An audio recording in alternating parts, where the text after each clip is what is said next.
Yeah, Alex. We are live now, gentlemen. Okay. So before we start, I'd just like to give a brief about ABYA. Now, my name is Paul Makolaka, co-founder and executive director of Africa Blockchain Youth Ambassadors, or ABYA. ABYA is a Pan-African initiative created to promote literacy and adoption of blockchain, Web3, and cryptocurrency in Africa through awareness, knowledge, skills, and application among university students. Our focus on the youth is informed by the fact that Africa's youth make up a significant proportion of the population, but they are often left out of the formal economy, and lack access to opportunities.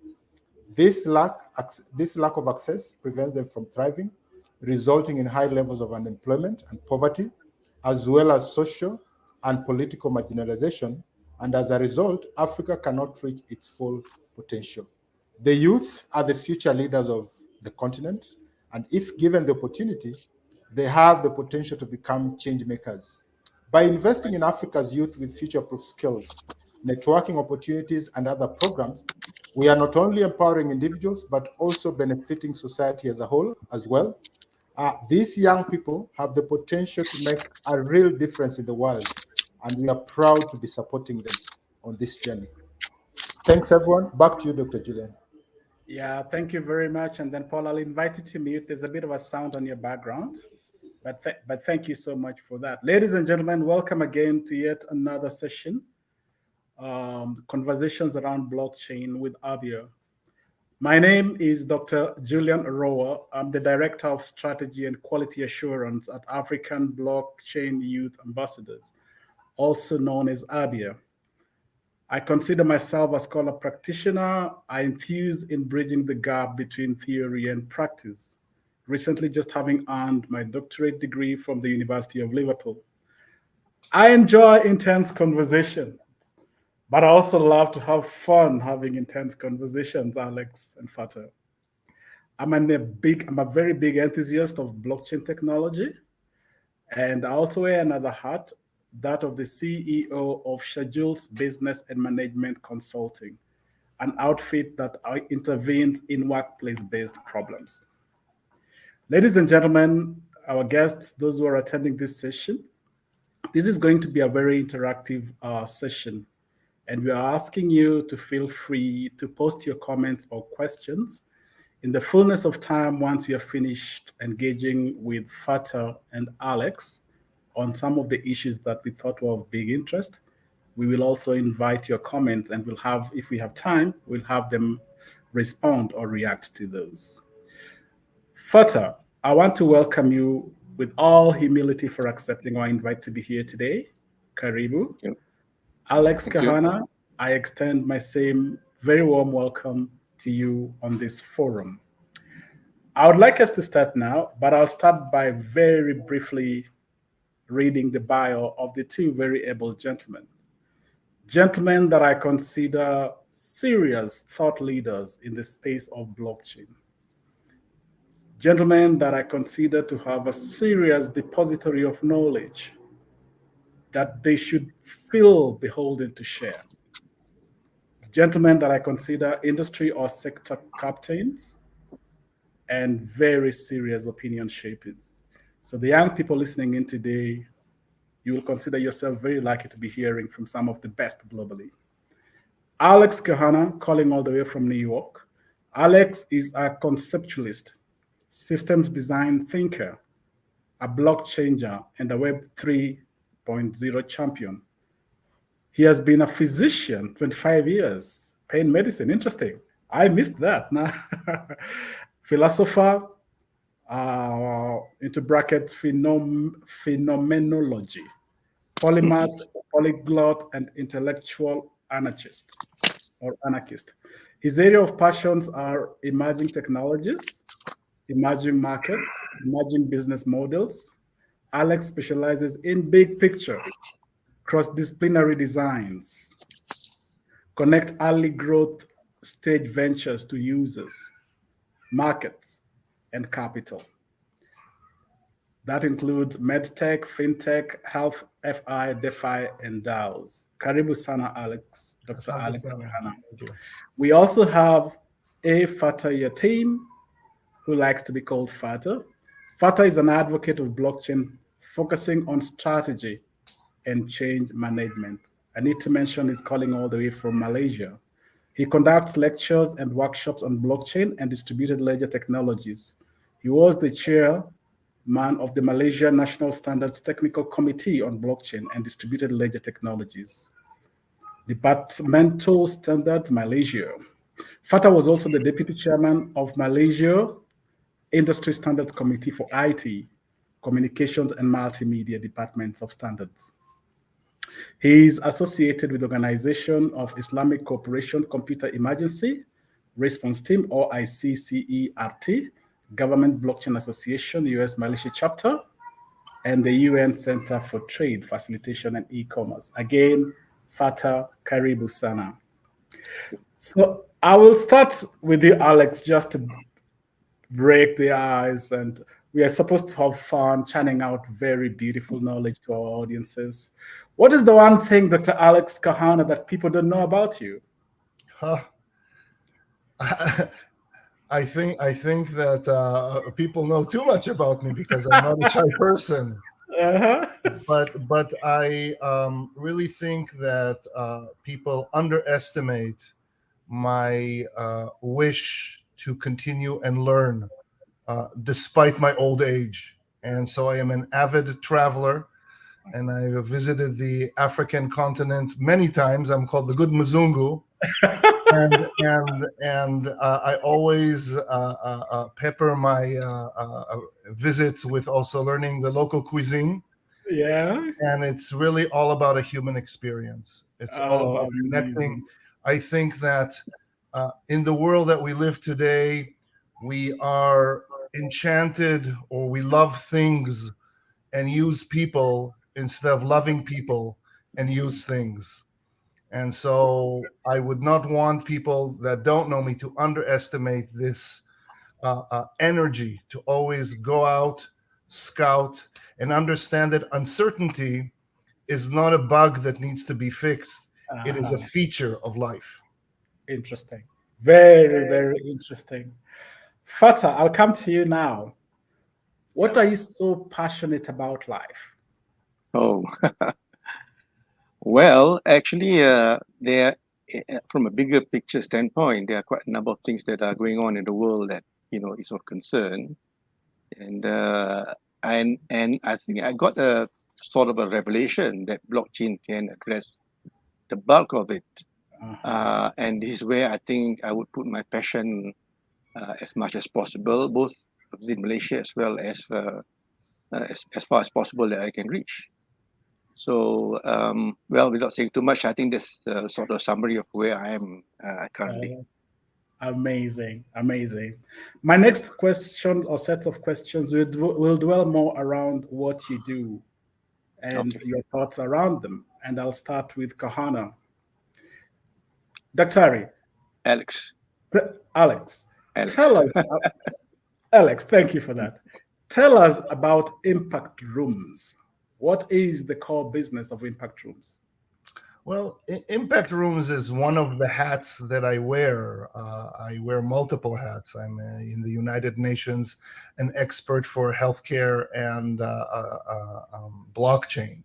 I a part of the GBBC, the Global Blockchain Business Council. I work with, as a board member with Adanian Labs in Nairobi. I'm a board member of the America's Continental Health Alliance in Latin America. So Impact Rooms is one of the identities that basically helps startup companies in the African continent to connect them to either other users or sources of capital. And what is important about it is we call ourselves an escalator. So as opposed to an incubator and an accelerator that takes a pound of flesh to help you, we just want to lift to the next step. stage. So if you're on the first floor, you need to go to the second floor. We don't need from the basement all the way up to the attic.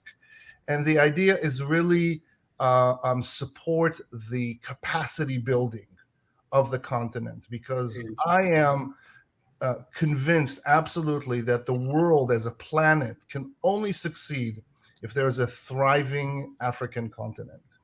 And that blockchain is that opportunity to leapfrog from Web 1 and legacy features that have their limitations, which I'm sure Fatah will allude to Web 3, which is the new way, the sustainable way, the friendly way, where we are mentally, physically, financially, and planetarily healthy. So this is what it's all about. It's about connecting. Very, very interesting. And you're clearly very passionate about technology and blockchain. Very briefly, tell us about your journey with and into blockchain. What has that been like? Very briefly. Very briefly, as you know, I'm a physician by training, and for over 25, almost 28 years, seeing patients, complain about pain. So these were not happy people. And I sensed the limitations of what healthcare all over the world. I worked in 6 different countries, what healthcare can bring. And during my stay in New York, I was fortunate to meet blockchain experts, and I was frustrated for not understanding it. And I spent, I would say, a good 2.5 years diving deep into it to understand not the how and the what and the when, but understand the why. Okay. And just like Fatah, I saw the light. Got my aha moment. And since then I've been, and that's my tagline, because in New York, you can only speak for 30 seconds in the elevator. So my tagline is I'm on a mission to healthify crypto and blockchainize healthcare. That's what I do. Very, very interesting and very profoundly put. We are discussing today the success and the failure stories around blockchain. Fatah, you are the chairman once of Malaysia Standards Committee on Blockchain /DLT. What was the role of this committee in the context of what we are discussing today? Okay, that's a good question. I would like to make a disclaimer that first, that I'm not speaking on behalf of either the committee or the government or even ISO, where actually the main committee is sitting. So it's based on my own personal experience or encounter with the committee. Now, this blockchain committee, I think it's good to know a bit of history about this. I was actually, as you introduced myself just now, I was the deputy chairman of the Standards Committee on ICT in Malaysia, which actually mirrors the committee in ISO, the International Organization for Standardization. And this committee on IT, under the umbrella, it covers basically the whole stretch of IT, cloud computing, cyber security, software engineering, so-called smart cards, IoT, and even AI, right? Now, towards the end of 2016, Standards Australia, as a member of the ISO, came up with a proposal to form a new standards committee on blockchain. This is the history of it, okay? Now, this is a very interesting development because in the process in ISO, this has got to go through sort of a process of discussion and voting. So that proposal went through all the member countries of ISO, almost 200 countries, for response, and it was given a deadline for discussion and feedback and eventually voting. Now, interesting point is that during the discussion, there were a bit of so-called differences in views. There were some who basically said, oh, in 2016, at that point in time, blockchain is still new. I think it's not time to develop the standards yet. There are some countries that say, well, I think blockchain should be under IT. There are some who say that blockchain should be under security, cybersecurity, and things like that. And interesting enough, there are some who basically said, no, blockchain is something very big and much more than IT, and therefore it should be a separate committee. So when it came to the voting, now blockchain ISO TC 307 is a separate committee.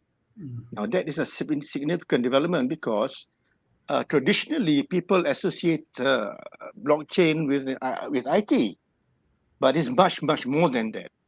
And of course, because it covers much more than that, banking sector and supply chain, things like that, the committee itself, the way it functions, it liaises with all the other standards committee in those other areas that cover finance and GIS and the other areas. So the point to note, and I think everybody, especially your audience, should understand that blockchain is much more than IT. It is basically transforming the world, and we have to be ahead of the game. I think Africa, you're not late. You can be sort of leapfrogging into the future with blockchain if everybody else is sort of waiting. I think I'll stop at that for the moment. That is very, very well put. And I'll ask this again. You are associated with the Government Blockchain Association. That's right. Yes. Again, go ahead. Very briefly again. Yeah, I'm the chapter lead for Malaysia.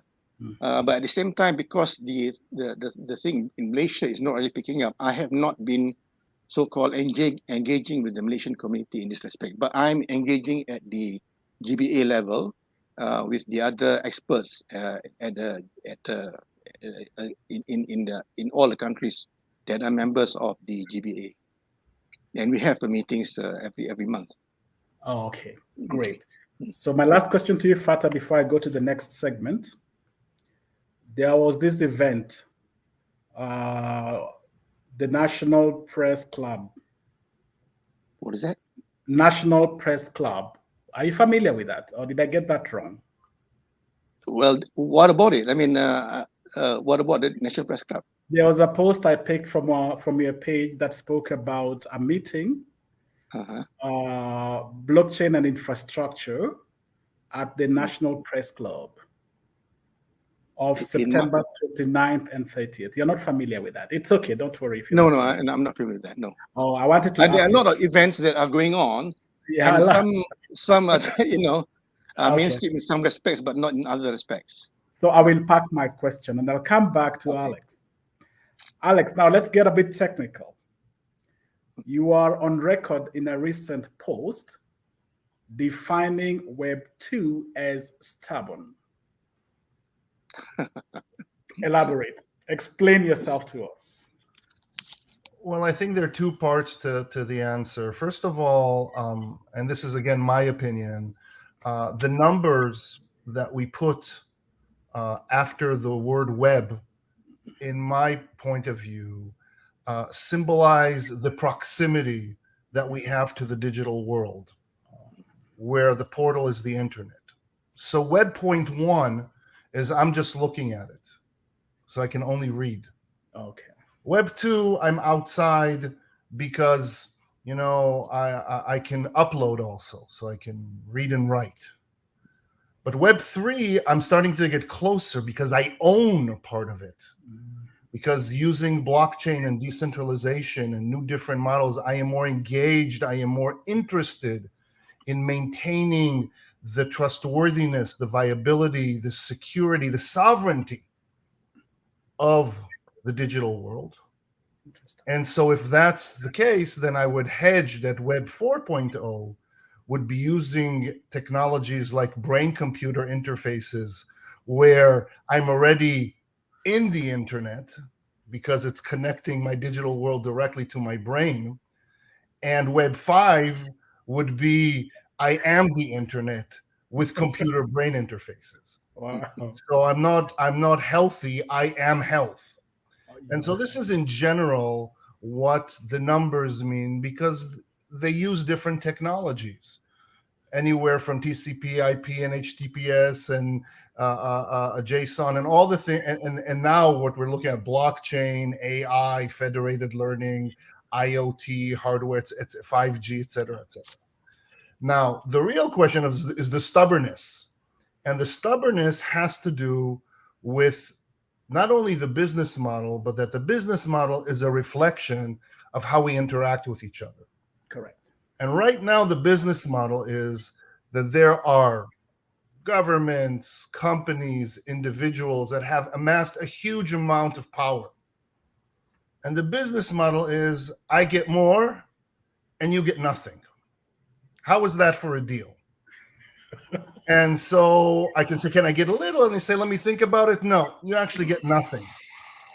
And so what blockchain does, which is for me simply the software solution of the social problem of trust, Wow. is that it turns the telescope on its head. And that now we also are part of the economic activity, that we in a creator economy can enjoy the benefits of what we create and the data that comes from us.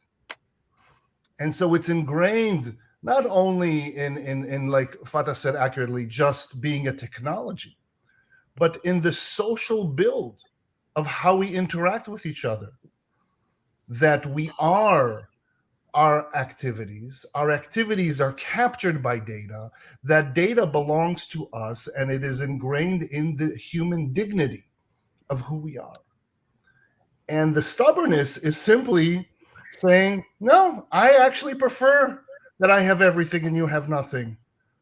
It's better, that works better for me than to share. And one of the reasons, and I'll finish here, is that it is so intuitive for Africa to embrace the blockchain school of thought because of Ubuntu. Because of Ubuntu. I am who we are. I'm not I am because I'm a genius. Alex is good only because you think I'm good, not because I think I'm good. Yeah. And so this idea that we are only as good as what our environment allows us to be, and that all of us is always better than one of us, that is what feeds the ethos and the success of blockchain. Amazing.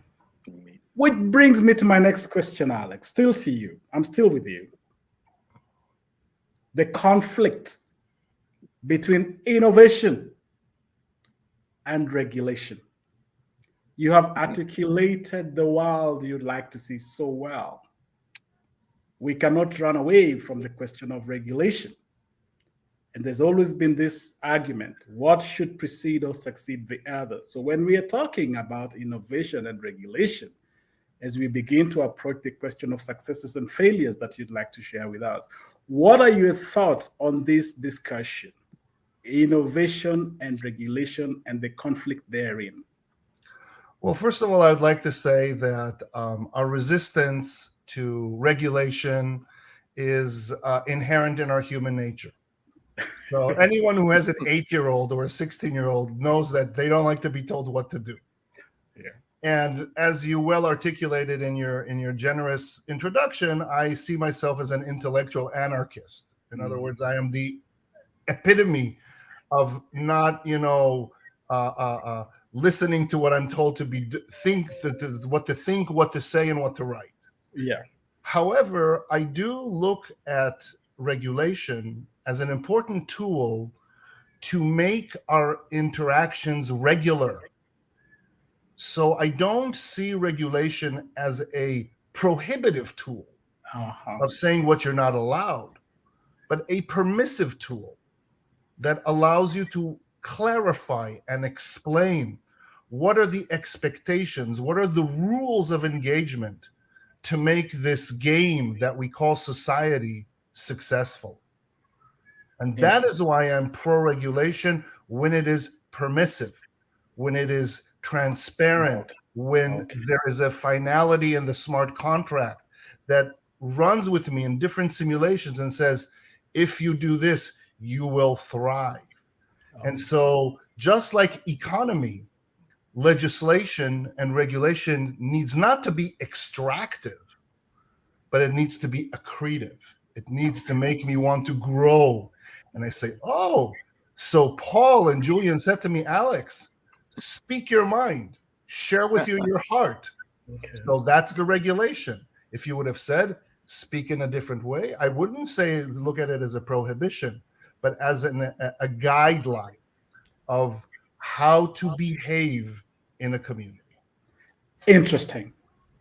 Fata, Yes. that was a very interesting argument from Alex. I would like to get your perspective as well, and feel free to take us to the complete opposite direction if you Okay, please. okay.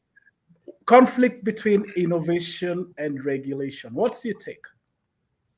Okay, I think Alex put it very, very, very well, and I've put very little to add. I think maybe the point that I can probably say in this respect is that regulation should enable or catalyze the proper use of technology and innovation.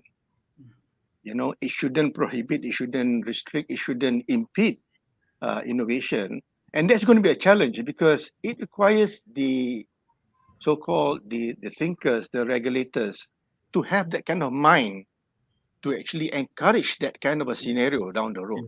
Mhm. You know, not being so-called policing with regards to, okay, we must make sure that in order to protect the society and all that, we've got to do this and that, without seeing the bigger picture about how we can propel the country, a particular country or particular economy, much faster or much further away from into the best future for the country. I think that's how I would see regulation should be.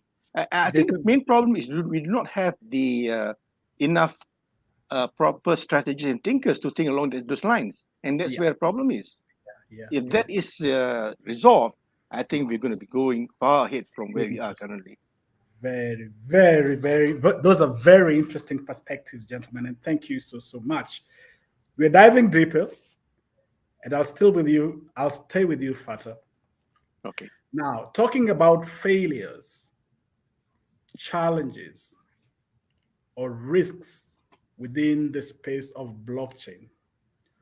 What for you is the most unsettling issue about blockchains that governments must surmount in your thinking? In my thinking, Yeah.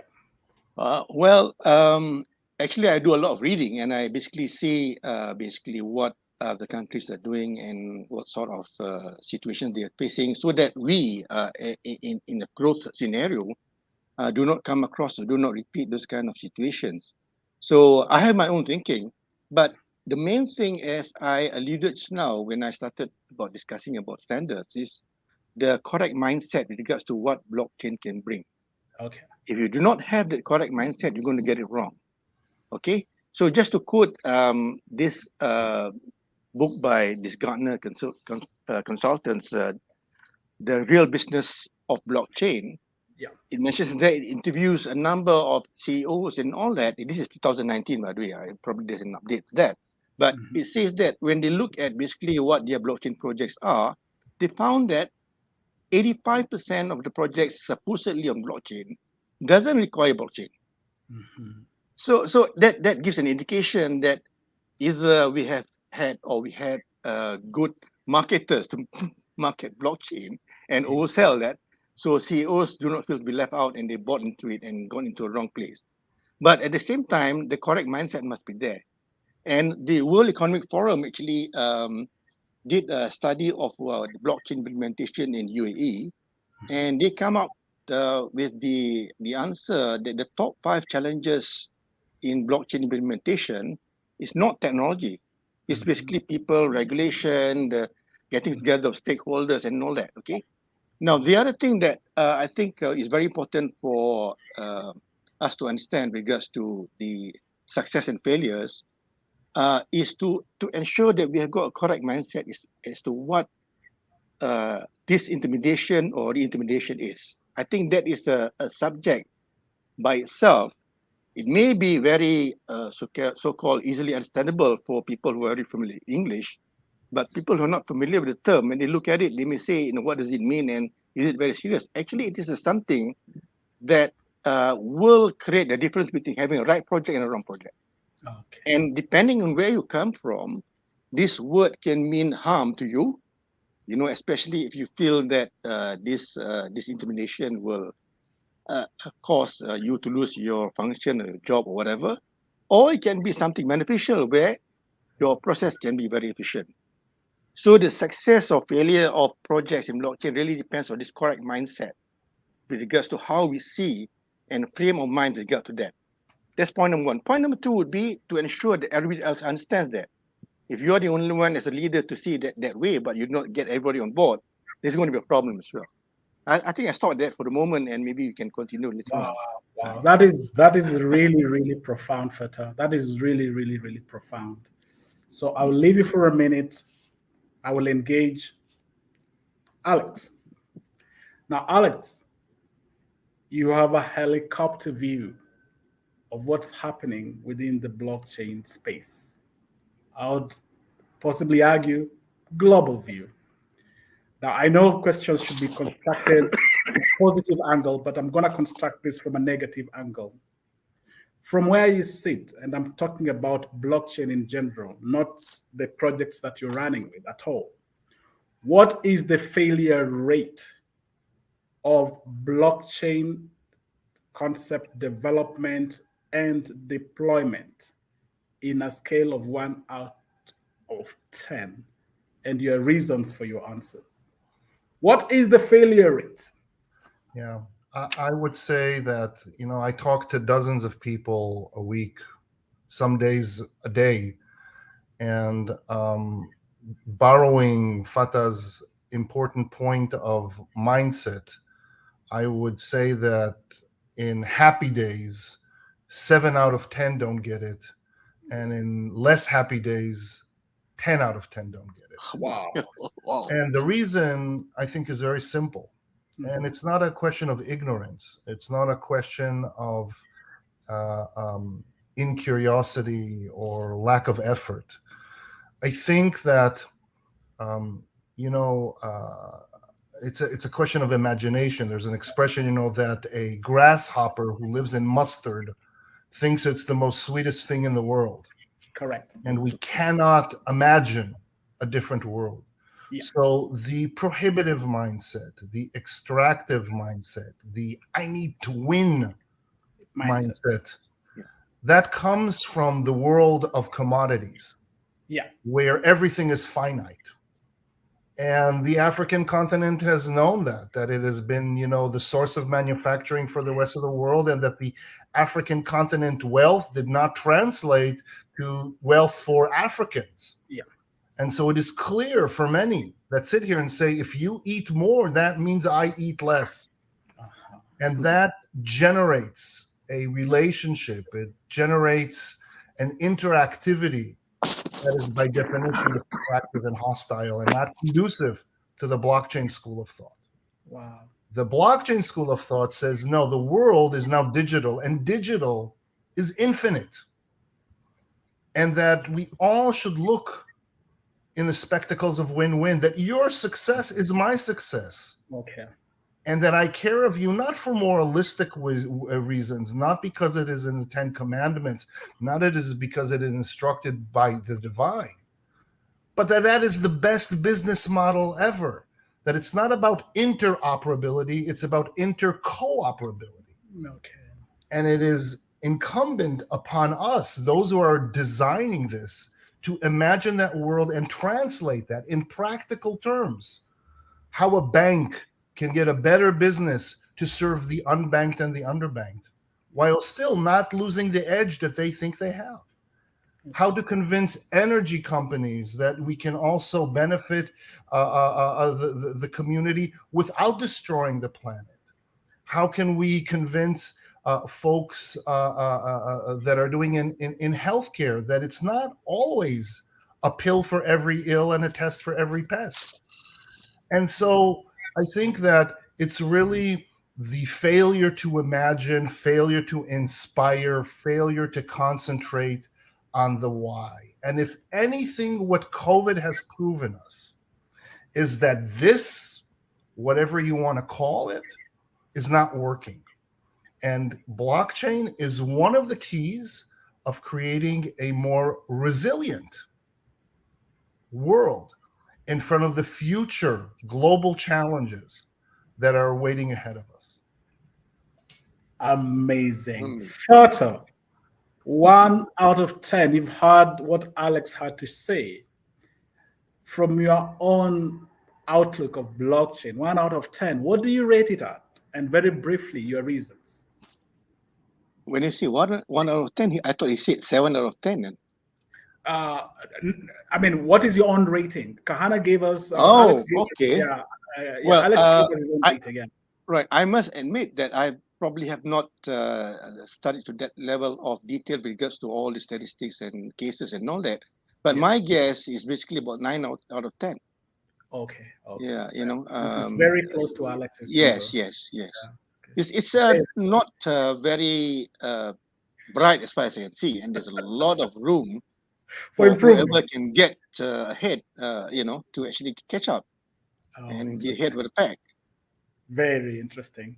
So let me go to Alex again. And this time, Alex, I'll ask you to share with us one very successful story that you look at and you say, that's how the design and deployment of blockchain should look like. You must have a story you can share with us, a successful one. Sure. Without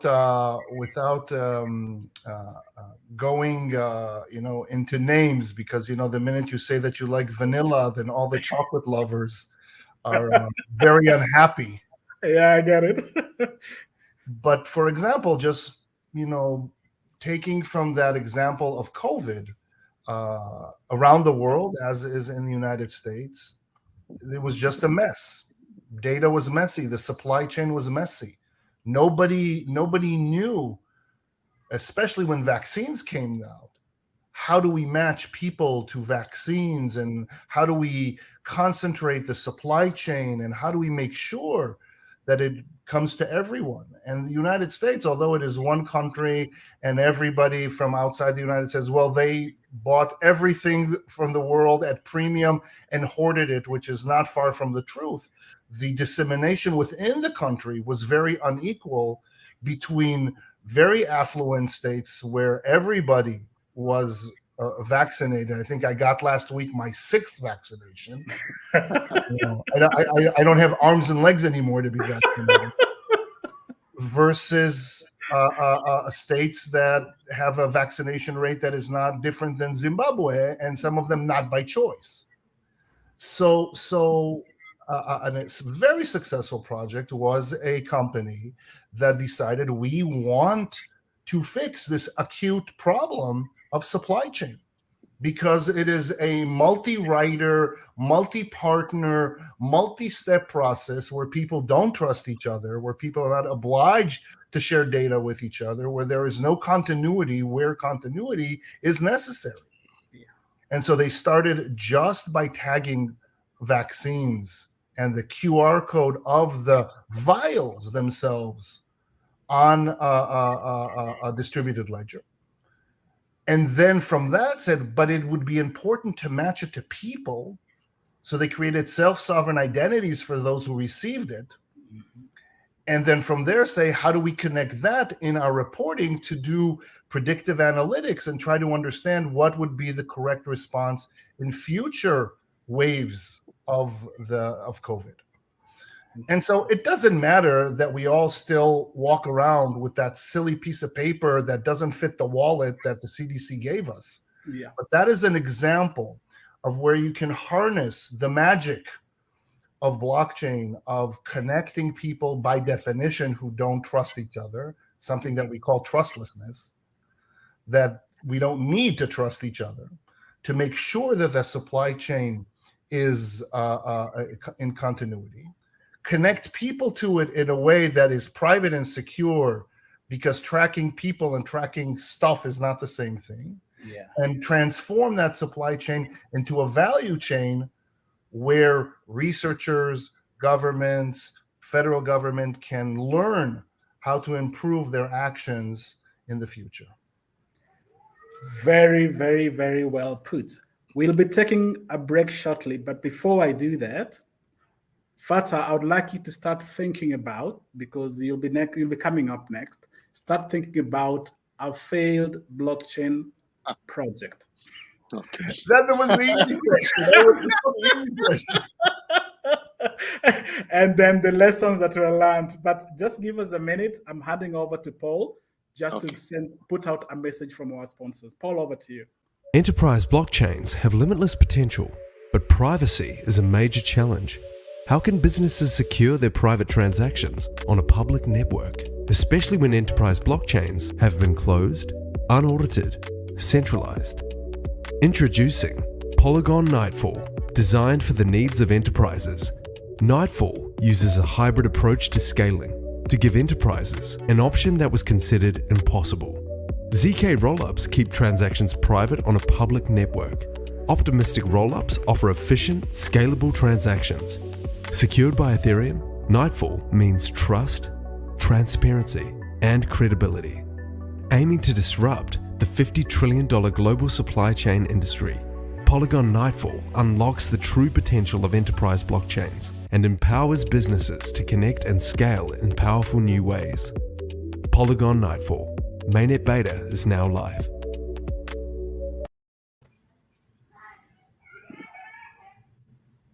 You're muted, Paul. You're muted. Paul, you're muted. Ladies and gentlemen, can you hear me now? Yeah, we can hear Yes. you. Yeah, ladies and gentlemen, that is Polygon. Polygon is a layer 2 blockchain that aims to help Ethereum with its scalability. By acting as a layer 2 protocol, Polygon doesn't aim to duplicate Ethereum's functionality. Instead, it helps improve transaction speeds and lower cost for developers. Polygon is one of our partners who believed in what we are trying to do to empower university students in Africa. Thank you. Back to you, Dr. Julian. Thank you so much, Paul. Now, Fata, before we come to you, I'd just like to go back to Alex, just for a follow-up question. From the very good story you've shared, what did you say was the critical success factor from that beautiful story you shared on that success? I would say that it simply solved a problem that was urgent. Yeah. And built the necessary trust that cut through the noise of, oh, blockchain is all this hacking, dangerous, terrible child trafficking money that is going on, to no, this is a serious company that comes with serious technology that can bring a tangible impact on our lives and remain open to continue and evolve on that and build on it other features that continue to serve the community. Oh, amazing. Thank you for that, Alex. I thought our viewers and listeners should have had that bit as well.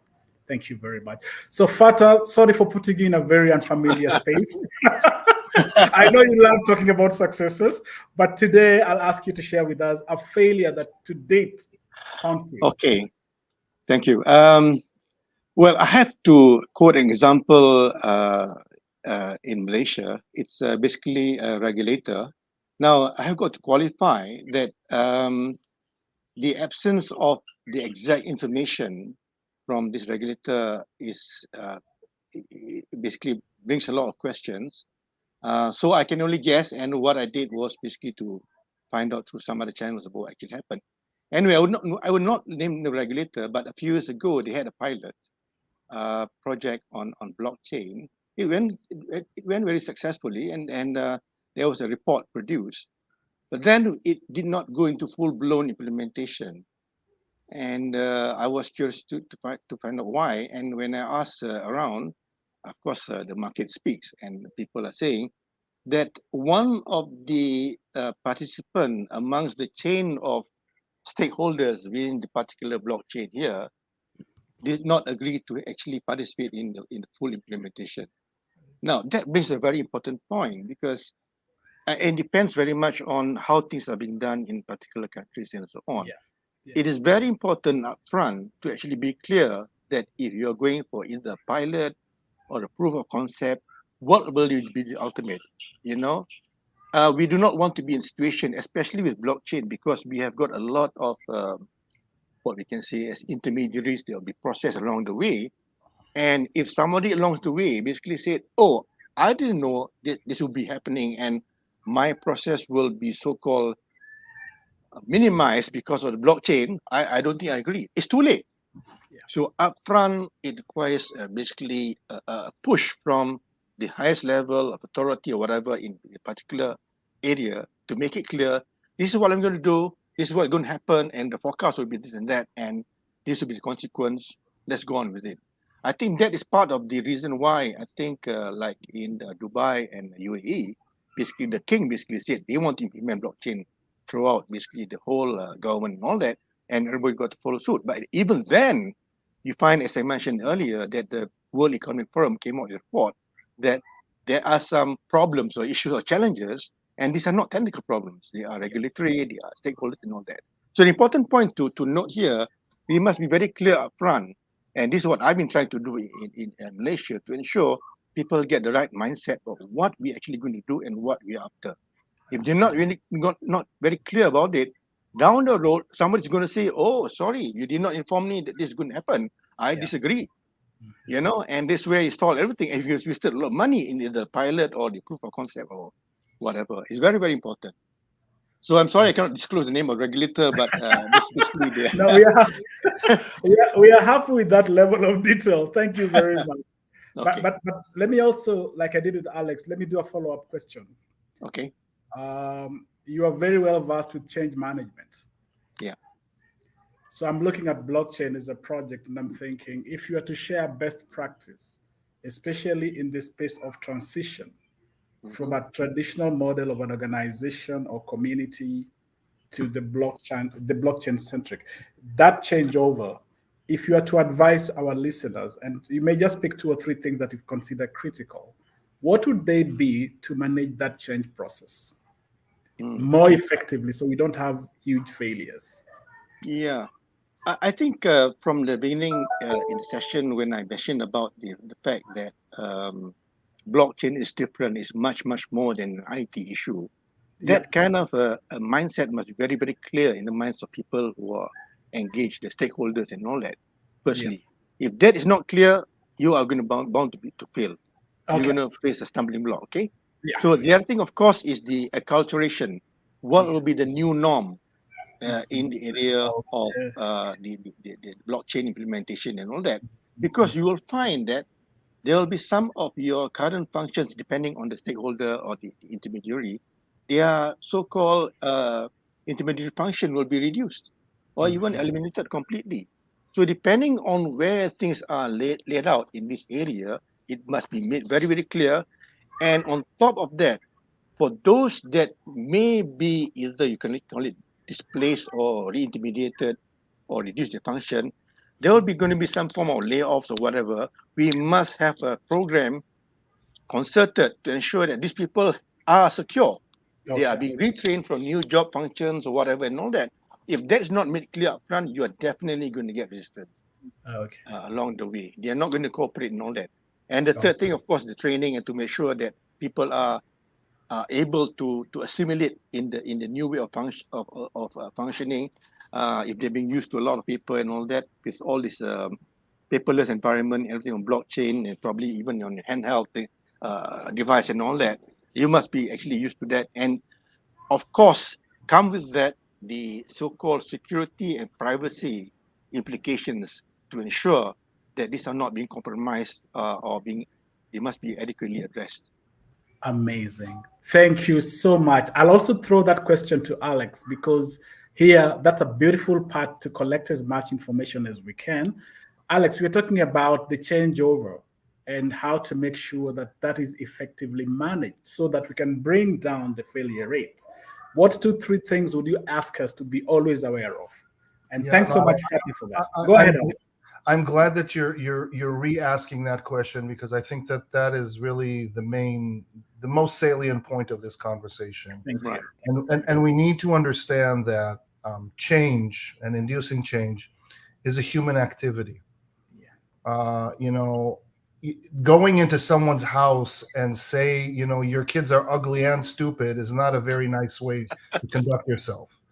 And a lot of people that have worked to build the current system have done it in good faith with the same amount of thoughtfulness and passion and long nights, just as much as what you want to fix.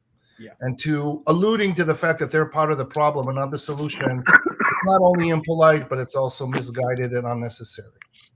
And so it's really about how do you recruit your interlocutor? How do you recruit the people you're talking to be part of that change? Yeah. And as Fatah said, not be threatening or not be perceived as something that is less of, but actually additive and more of. And so, when I always start a conversation, I do a test. I ask my audience that I say, I will speak now for X minutes.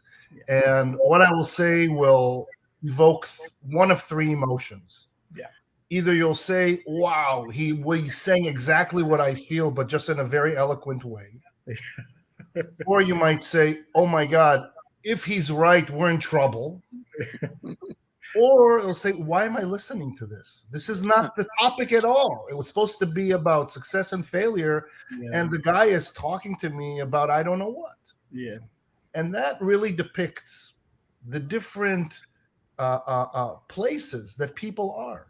Yeah. Are they in the pre-contemplative phase? That there's not even a problem. So why are you talking to me about a problem? When someone comes to Davos on his private jet, do you think that that person has a problem? Do you think that they think that climate is a problem? Because if they would, they wouldn't come with their private jet. Correct. Exactly. So most people that are comfortable are in the pre-contemplative phase. So what you need to do is not to sell them anything, but to just move them into the contemplating phase. And those that are in the contemplative phase, you need to walk with them, not only through the best case scenario, but also seriously recruit them to discuss and learn from them unintended consequences and unforeseen circumstances and results that even you would be a blind spot for you. And I think the most spectacular failure that we've seen recently is with the pop of the algorithmic stablecoin of Terra and Luna.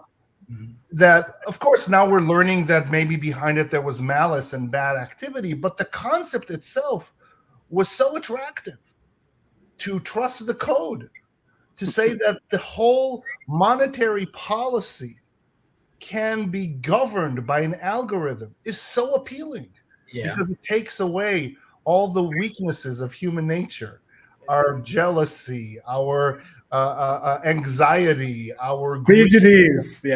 Exactly. And it popped. So at the end of the day, suffice to say that what we need to understand, and I repeat that many times, and technologists hate me for saying this, is technology does absolutely nothing. It's what people do with technology that matters. Very, very interesting. Thank you so much, Alex and Fatah, for that. Now, we are approaching the end of our conversation this evening. We are talking to young people who are really benefiting from the eloquence of the knowledge and the way you're sharing it, the depth of it. This is just amazing, even for me, who is beginning to appreciate what the blockchain world can do. My last questions, a bit personal, but I believe they'll be very helpful to the young people listening. And I'll start with you, Fatah. Knowing what you know now, the disruption of or by technology, what would you advise your younger self at 24? Knowing what you know now, how technology is disrupting our space and designing our future, what would you advise your younger self at 24?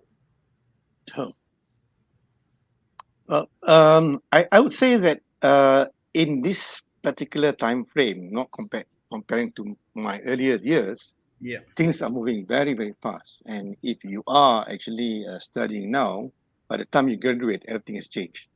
Things will be obsolete, Even your lecturers having a hard time to learn and to upkeep their knowledge to be able to teach you. So you have to do your own homework and read and keep track and make sure that you are in an area that can make a difference to the society. I think that's what I would like to advise the young people.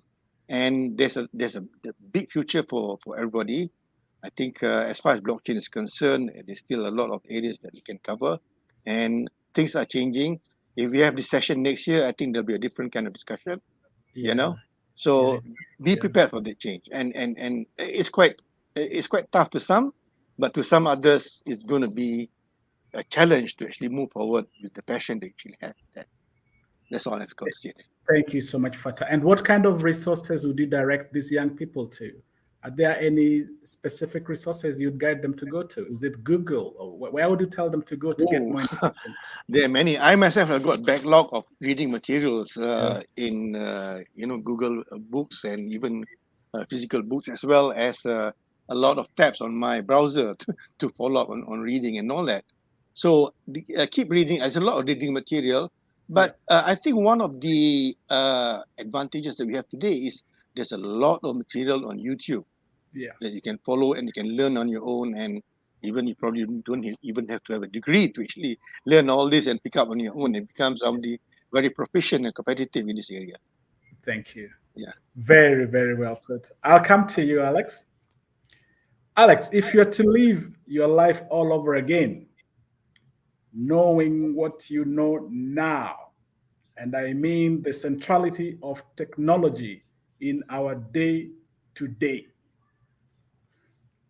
what have you learned and what would you change if you're to live your life all over again? Yeah, I think that, like Fatah said, DYOR, that's the most important acronym, is do your own research. Yes. And really it's about self-reliance. And because we are part of a generation, I wouldn't say that we were spoon-fed, but it was way more structured. Yeah. And so I would say that consuming, curating, and creating content is key to success. And as we go to personal tokens and social bound tokens, and where we will be actually tokenized ourselves, creativity is the most important thing. And so I urge you to read Substack and Medium and LinkedIn and my stuff and Fata stuff and Paul's stuff and your stuff. So it's really to be voracious and have an appetite. But it's not, when you're young, fearless is obvious. We're all fearless. We have testosterone. We're young. We're invincible. We're immortal. We're voracious. But it's also to remain selfless.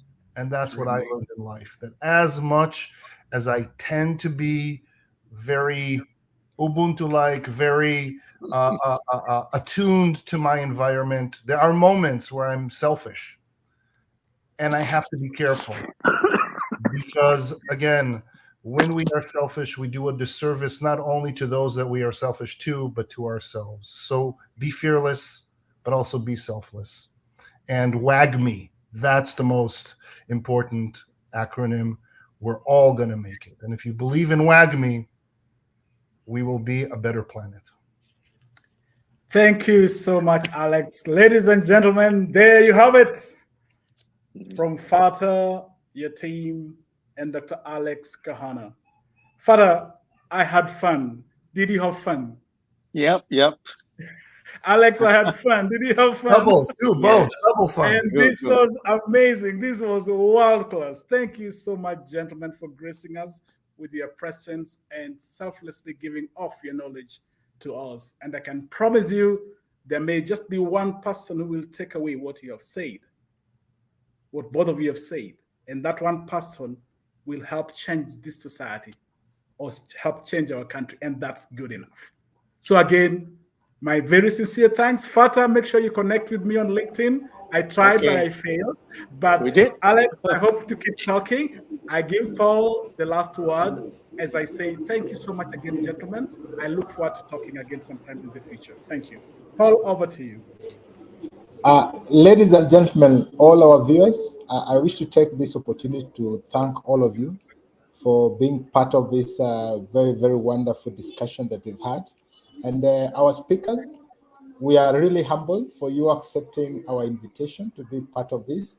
And we definitely look forward to seeing you again in our, in our next live discussions in future. And of course, we're having Fatah on Thursday again. We really look forward to it. Alex, thank you so much. You are one of those guys that I really look up to when it comes to this space. And please watch this space, Alex. To all our viewers, enjoy your evening, good afternoon, good morning, depending on where you are calling from. Until we meet again next time, bye to everyone for now. Bye-bye. Thanks, Peter. Bye, Bye-bye. Alex. Bye-bye. Bye-bye. Bye, Paul.